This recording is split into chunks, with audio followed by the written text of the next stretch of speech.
The November wind cut across the Colorado plains like a blade, carrying with it the first bitter promise of winter. Jacob Garrett pulled his coat tighter as he guided his wagon through the rutted streets of Copper Creek, trying to ignore the hostile stares that followed his every move. He'd come to town for supplies, not trouble. But it seemed trouble had found him anyway. The commotion near the general store drew his attention, a crowd of angry townspeople surrounding something, their voices raised in the kind of ugly chorus that usually preceded violence. Jacob's instincts told him to keep moving, mind his own business. But something made him pull his wagon to a stop and push through the gathered crowd. What he saw made his blood run cold. In the center of the circle stood a young woman, maybe 25 years old, with honey-colored hair that hung in tangles around her face. Her dress was torn and dirty, her feet bare despite the cold ground, but it was the raw, angry tea burned into her left cheek that made Jacob's stomach churn with revulsion. Someone had branded her like cattle, marking her as a thief for all the world to see. "Get out of our town," shouted Martha Hendricks, the banker's wife. "We don't want your kind here, thieving whore," called another voice from the crowd. "Should have hanged you instead of just marking you." The woman stood with her chin raised despite the tears streaming down her face, meeting their hatred with a dignity that was heartbreaking to witness. She didn't defend herself, didn't plead or beg. She simply endured their cruelty with the stoic acceptance of someone who'd already lost everything that mattered.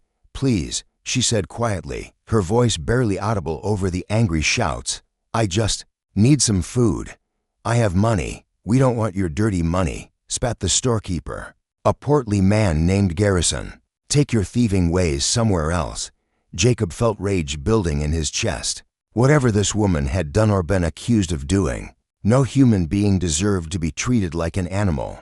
The brand on her face was barbaric enough, but the casual cruelty of denying her basic necessities was beyond the pale. "That's enough," he said, his voice cutting through the crowd's hostility like a rifle shot.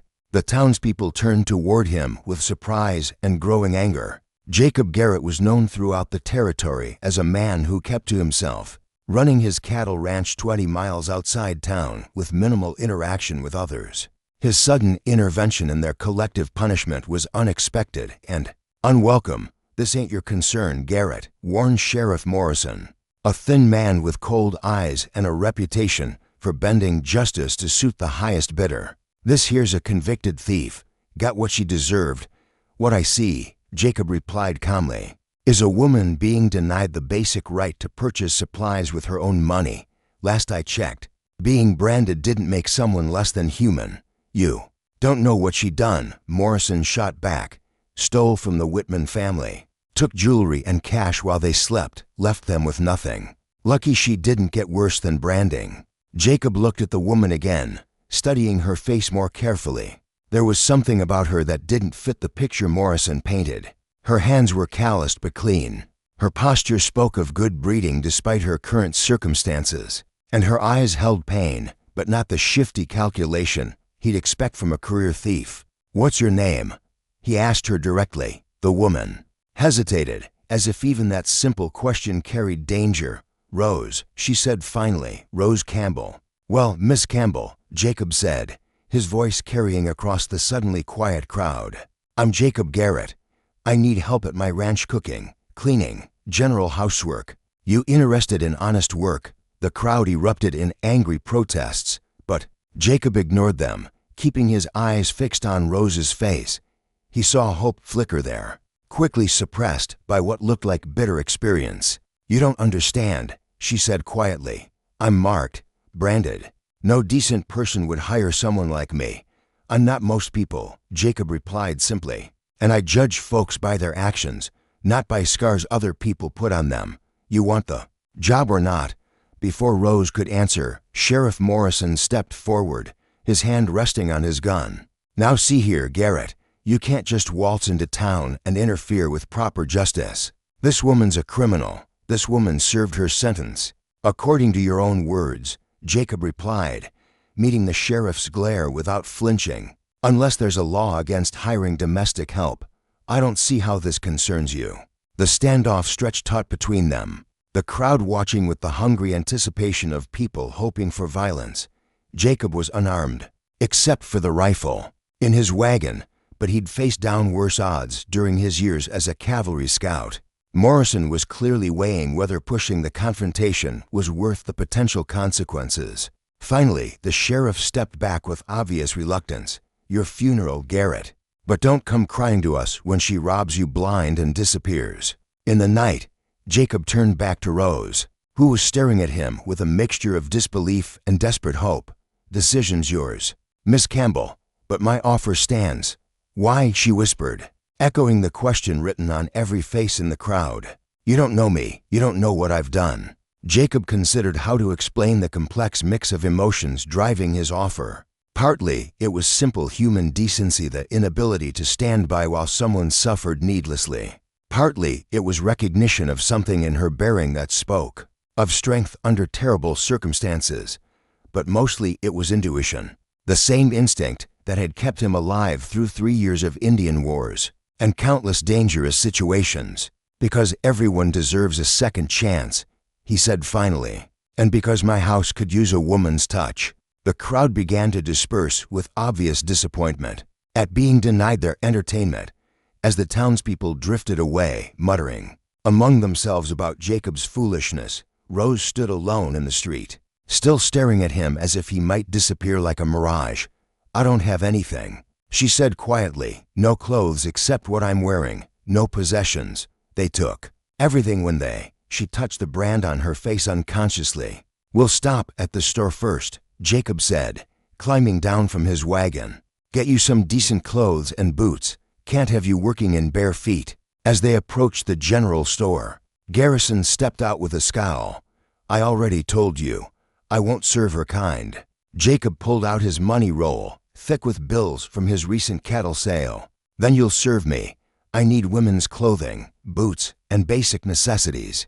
You can either take my money willingly, or I can take my business to Riverside and tell everyone why." The threat hit home.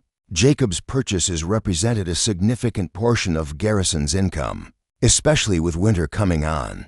Greed warred with prejudice on the storekeeper's face, and greed won. 30 minutes later, Rose emerged from the store's back room wearing a practical brown dress, sturdy boots, and a wool coat that would keep her warm during the journey to Jacob's ranch. The transformation was remarkable. Properly clothed, she looked like what she probably had been before whatever circumstances led to her branding. As they loaded the supplies into Jacob's wagon, Rose finally found her voice again. "Mr. Garrett, I need you to understand something. I may not be what you think I am, but I'm also not entirely innocent. There are things about my past, about why I was branded." "Are you planning to steal from me?" Jacob asked directly. "No," Rose replied without hesitation. "Never." "Are you planning to hurt me or damage my property?" "Of course not." "Then whatever happened before doesn't matter," Jacob said, helping her up onto the wagon seat. "Fresh start, clean slate. You work hard, treat me fairly, and I'll do the same for you." As they rode out of Copper Creek, Jacob was acutely aware of the stares following them. By tomorrow, news of his decision would spread throughout the territory. Some would call him foolish, others would question his judgment, and a few might even suggest worse motives for taking in a branded woman. But as he glanced at Rose sitting beside him, her shoulders gradually relaxing as the hostile town fell behind them, Jacob knew he'd made the right choice. There was something about her that called to the protective instincts he'd thought buried with his family, something that made him want to stand between her and a world that had clearly treated her with unforgivable cruelty. "Mr. Garrett," Rose said quietly as the ranch buildings came into view in the distance, "I want you to know that whatever you're expecting from this arrangement, I'm grateful. More grateful than you can possibly imagine." "Just Jacob," he corrected gently. "And you don't owe me gratitude. Everyone deserves basic human decency." Rose touched the brand on her face again, a gesture that seemed to have become unconscious. "Not everyone would agree with that." "Then not everyone's worth knowing," Jacob replied firmly. As the sun set over the Colorado plains, painting the sky in shades of gold and crimson, Jacob Garrett brought his newest employee home to the Broken Wheel Ranch. He'd offered shelter without asking questions, driven by instincts he didn't fully understand and a sense of rightness he hadn't felt in years. What he didn't know was that Rose Campbell carried secrets that could get them both killed, and that his act of kindness had just placed them both in the crosshairs of powerful men who would stop at nothing to keep their crimes hidden. The lonely rancher had offered shelter to a branded woman. Now the real test would begin. The Broken Wheel Ranch spread across a valley between two low ridges, its buildings weathered but well-maintained. Speaking of a man who took pride in his work despite living alone, as Jacob helped Rose down from the wagon, she felt something she hadn't experienced in months, the possibility of safety. The ranch house was modest but comfortable, built of logs and stone with a wide front porch that faced the setting sun. Corrals held a small herd of horses, and cattle dotted the distant pastures. It was isolated enough that no one could approach without being seen, yet close enough to town for necessary supplies. "It's beautiful," Rose said softly, her voice carrying genuine appreciation. "It's home," Jacob replied, gathering supplies from the wagon. "Been building it up for 8 years now. Had help at first, but the last few years it's just been me and the hired hands during roundup." As they approached the front door, a large dog emerged from the shadows, a German shepherd with intelligent eyes and a protective stance. The animal studied Rose carefully before looking to Jacob for guidance. "That's Kaiser," Jacob explained. "He's particular about strangers, but he'll warm up to you once he knows you belong here." Belong here? The words carried more weight than Jacob probably realized. Rose couldn't remember the last time she'd belonged anywhere, the last time she'd been welcome in a place without conditions or reservations. Inside, the house reflected its owner's solitary lifestyle: functional furniture, few decorative touches, but clean and organized. The kitchen was well equipped, but showed the signs of a man cooking for himself, with mismatched dishes and basic supplies. "Your room's back here," Jacob said, leading her down a short hallway to a small but comfortable space with a single bed, dresser, and window overlooking the pastures. "It's not much, but it's private and warm." Rose set down the bundle of her new clothes, turning to face him with an expression of wonder. "I haven't had a room of my own in over 2 years. This is perfect." Jacob studied her face, noting the way she touched the simple furniture as if it were made of gold. Whatever had led to her branding, it was clear she'd been living rough for a considerable time. "Supper in an hour," he suggested. "Give you time to settle in, maybe clean up if you want." Alone in the room, Rose sank onto the bed and allowed herself to truly feel safe for the first time since her world had collapsed. The brand on her face throbbed with familiar pain, but for once it wasn't accompanied by the constant fear of what tomorrow might bring. An hour later, she emerged to find Jacob working efficiently in the kitchen, preparing what looked like a substantial meal. He'd cleaned up from the journey and changed into fresh clothes, and Rose was struck again by what a handsome man he was, tall and lean, with dark hair and kind brown eyes. He moved with the quiet confidence of someone comfortable in his own skin. "Smells wonderful," she said, settling at the kitchen table. "Nothing fancy," Jacob replied, dishing up plates of beef stew and fresh bread, "but it's filling and hot."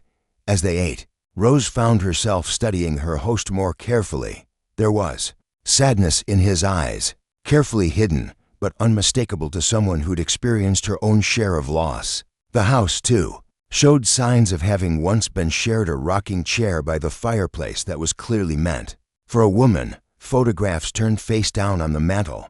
"You lived here with someone," she observed gently. Jacob's hand stilled on his spoon. "My wife, Mary, and our daughter, Annie. They died of fever 3 years ago, along with most of the other families in the valley. Some kind of plague that swept through took nearly everyone." The pain in his voice was raw despite the years that had passed. Rose felt her heart clench with sympathy for this man, who'd shown her such unexpected kindness. "I'm sorry," she said, softly. "That must have been devastating." "It was," Jacob admitted. "For a while, I thought about selling the ranch, starting over somewhere else. But this place, it's all I have left of them. Their graves are up on the hill behind the house." "Is that why you helped me today? Because you understand loss?" Jacob considered the question, staring into his coffee. "Maybe partly, but mostly Because what I saw in town was wrong. Nobody deserves to be treated like an animal, regardless of what they've done. Rose touched the brand on her face unconsciously. You keep saying that, but you don't know what I did. What if I really am everything they said I was, are you?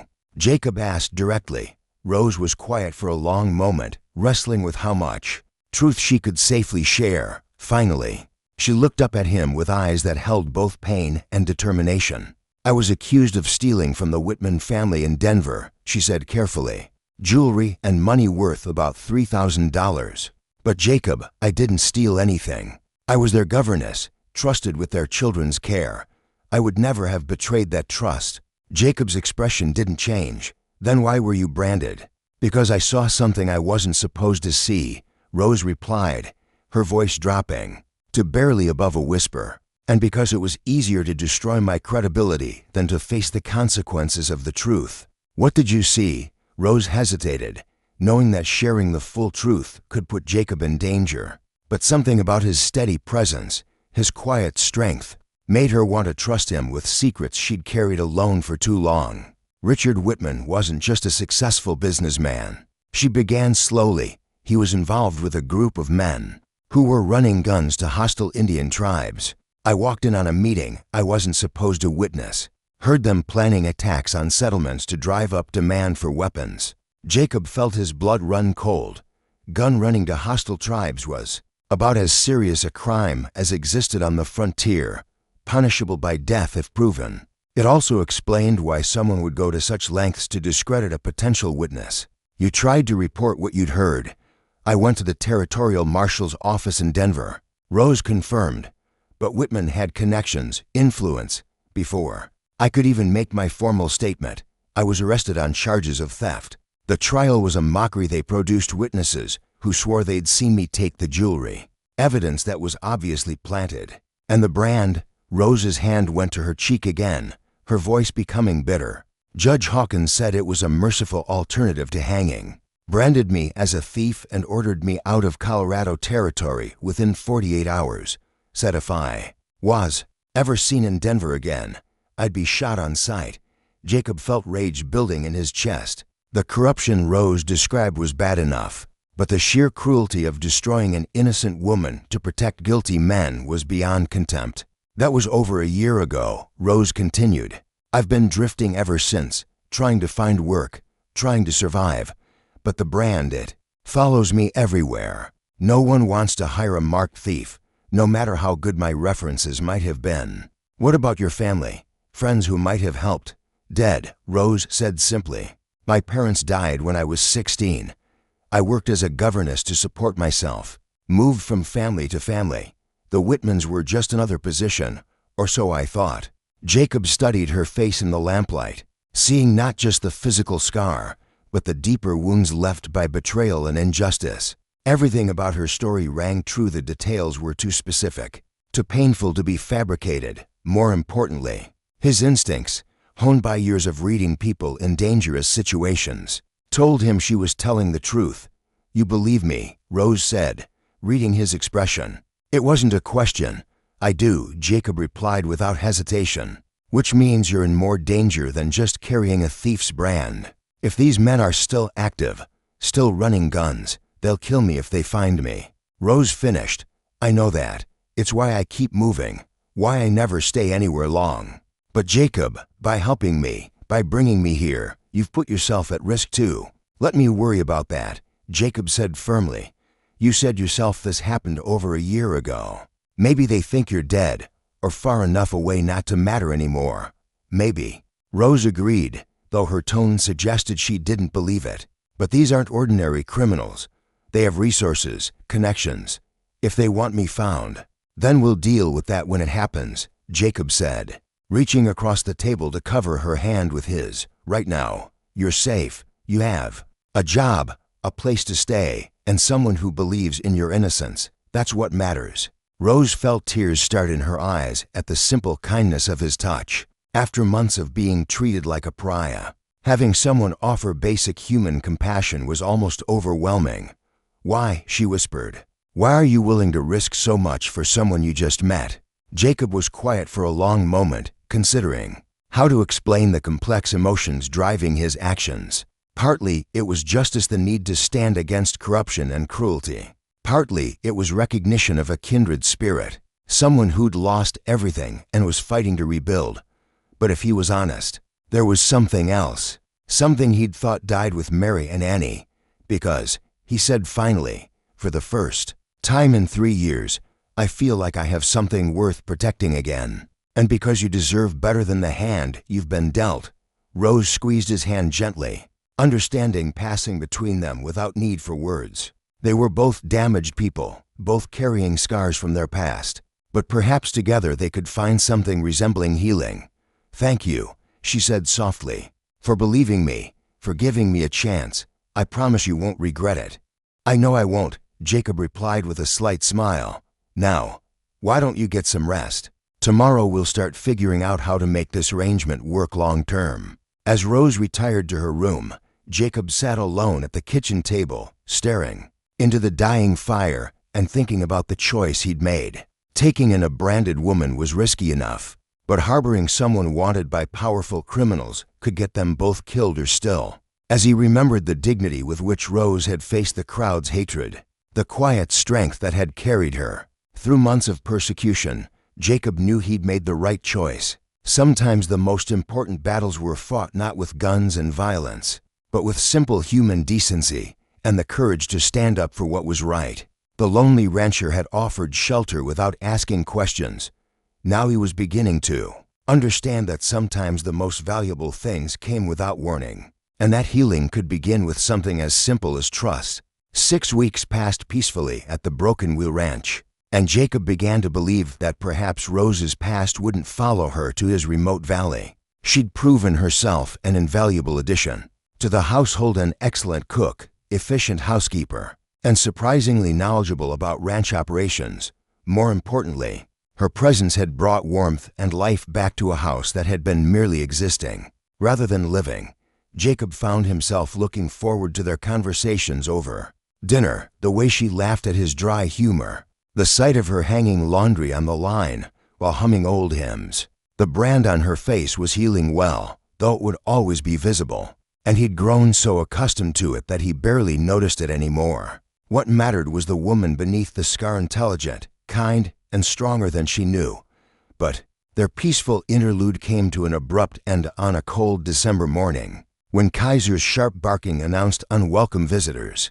Jacob emerged from the barn to see 4 well-dressed men on horseback approaching the house, their bearing and expensive equipment marking them as different from the usual territorial riffraff. Rose appeared on the porch at the sound of the commotion, took one look at the riders, and went pale as winter snow. "Jacob," she called urgently, "get your rifle. Those are Whitman's men." Jacob's blood turned to ice as he recognized the implications. These weren't local thugs or even territorial marshals. They were professional killers, the kind of men who traveled far and wide to eliminate threats to their employers. Somehow, Richard Whitman had tracked Rose to his ranch. The lead rider was a thin man with cold eyes and a perfectly groomed mustache. He dismounted with the confidence of someone accustomed to having his orders obeyed without question. "Mr. Garrett," he called out in a cultured voice that carried an undertone of menace, "my name is Calvin Pierce. I represent certain business interests in Denver. I believe you have something that belongs to us."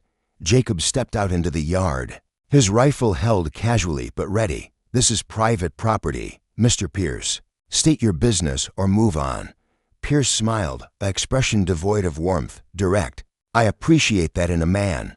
Very well, we're here for the woman, Rose Campbell, also known as Rose Mitchell, also known by several other aliases. She's a fugitive from justice, wanted for theft, and now suspected of murder as well." "Murder?" Rose's voice carried clearly from the porch, though Jacob could hear the fear beneath her steady tone. "Oh yes," Pierce replied, his smile widening. "Judge Hawkins met with an unfortunate accident last month, thrown from his horse, they say, though certain evidence suggests he was helped into his fall. Amazing how a branded thief might harbor resentment against the man who sentenced her." Jacob felt his jaw clench with anger. They were adding false charges to justify killing Rose, creating a narrative that would make her death seem like justice rather than murder. Even if that were true, Jacob said carefully, this is territorial jurisdiction. You'd need proper warrants, official authority. Oh, but we have them, Pierce replied smoothly, producing a folded document from his coat. Signed by the territorial governor himself, authorizes us to apprehend the fugitive by any means necessary. The warrant was almost certainly forged, but it would serve its purpose if they managed to kill Rose and claim she'd resisted arrest. Jacob understood now that these men hadn't come to capture her, they'd come to eliminate a witness who'd proven inconveniently difficult to silence. You're outnumbered, Mr. Garrett, Pierce continued conversationally, 4-1, with more men waiting in the hills if needed. Surely a reasonable man can see the futility of resistance. Maybe, Jacob agreed, but here's the thing about being reasonable, sometimes it means standing up for what's right, regardless of the odds. Before Pierce could respond, the sharp crack of a rifle shot echoed across the valley, followed immediately by the sound of one of Pierce's men crying out in pain. Jacob spun around to see a familiar figure emerging from the tree-lined sheriff. Tom Morrison, but not the corrupt lawman from Copper Creek. This was United States Marshal Tom Morrison, his badge glinting in the winter sun. Well, Morrison called out, his rifle trained on Pierce's remaining men. Calvin Pierce, been looking for you for quite a while now. Pierce's composed facade cracked slightly. Marshal Morrison, this is unexpected. I imagine it is, Morrison replied dryly, especially since you're supposed to be dead. Amazing how many of Whitman's associates seem to rise from the grave when it suits them. Jacob felt a surge of hope as he realized what was happening. This wasn't the corrupt local sheriff, but a federal marshal who'd apparently been investigating the gun-running operation Rose had stumbled upon. You're interfering with official territorial business, Pierce blustered, though his hand was inching toward his gun. Official business, Morrison laughed harshly. The only official business here is placing you under arrest for conspiracy, murder, and treason. That warrant you're waving around was signed by a governor who's been dead for 6 months. The revelation hung in the air like smoke from a wildfire. Pierce's men were looking increasingly nervous, clearly realizing their situation had deteriorated beyond salvage.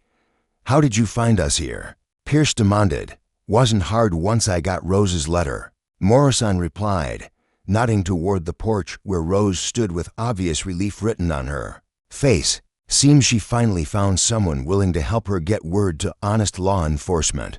Been tracking your operation for months. Just needed a witness willing to testify. Jacob looked at Rose with surprise and admiration. She'd managed to contact the federal authorities without his knowledge, putting herself at even greater risk to ensure justice was served. The game's over, Pierce, Morrison continued. Whitman's already in custody, along with most of your Denver associates. You can surrender now, or we can do this the hard way. Pierce's hand completed its journey to his gun, but Jacob's rifle spoke first. The man dropped to the snow-covered ground, his weapon unfired. The remaining two gunmen raised their hands and surrender as more federal agents emerged from concealment around the ranch. As the prisoners were secured and led away, Morrison approached Jacob and Rose with a satisfied expression. Sorry for the deception, folks. Had to let them think they'd found you unprotected to draw them out. You used us as bait, Jacob observed, though he didn't sound angry about it. With Miss Campbell's full knowledge and consent, Morrison confirmed. She insisted on seeing this through, making sure all of Whitman's people were rounded up. Took considerable courage, considering what they'd already done to her. Rose stepped forward, her chin raised with the same dignity Jacob had seen that first day in Copper Creek. I couldn't keep running forever, and I couldn't let them keep hurting other people to protect their secrets. Well, it's over now, Morrison said firmly. The gun-running operation is finished. The perpetrators are in custody, and Miss Campbell's name has been cleared of all charges. In fact, there's talk of a reward from the territorial government for her assistance in breaking up the conspiracy. Jacob felt something settle in his chest, not just relief, but pride in the woman who'd shown such remarkable courage despite everything she'd endured. What happens now? Rose asked quietly. Now you're free, Morrison replied simply. Free to go anywhere, do anything, live the life that was stolen from you. Rose looked around the ranch yard, taking in the snow-covered pastures, the comfortable house, the man who'd risked everything to give her shelter. When she spoke, her voice was clear and certain. "I think I'd like to stay right here, if I'm welcome." Jacob felt his heart stop. "Rose, I know what you're thinking," she said, turning to face him fully, "that I'm grateful, that I feel obligated because of what you've done for me. But that's not why I want to stay." "Then why?" "Because in 6 weeks, you've shown me more kindness, more respect, more genuine caring than I experienced in years before my world fell apart. Because I've fallen in love with this place, with the life we've built together. And because I've fallen in love with you, Jacob Garrett." The confession hung between them like a bridge. Across an impossible chasm, Jacob stared at her, seeing not the branded woman he'd rescued from a hostile crowd, but the strong, beautiful, remarkable person who'd brought joy back into his solitary existence. "I love you too," he said simply. "Have for weeks now, but I was afraid to say anything. Afraid you'd feel pressured, or that you'd think I was taking advantage." "Never," Rose replied firmly, stepping into his arms. "What we have is built on choice, not obligation, on respect, not pity, on love, not gratitude." As Jacob kissed her there in the snow-covered ranch yard, with federal marshals securing the last of their enemies, and Kaiser barking his approval, Rose Campbell finally understood what it meant to truly come home. 6 months later, they were married in a ceremony attended by half the territory. Marshal Morrison gave Rose away. The territorial governor himself apologized publicly for the injustice she'd suffered, and the brand on her face was surgically removed by the finest doctor Denver could provide. But Rose kept a small scar as a reminder not of shame or persecution, but of the journey that had led her to Jacob and the life they'd built together. The lonely rancher had offered shelter without asking questions, and in return, he'd gained a wife, a partner, and a love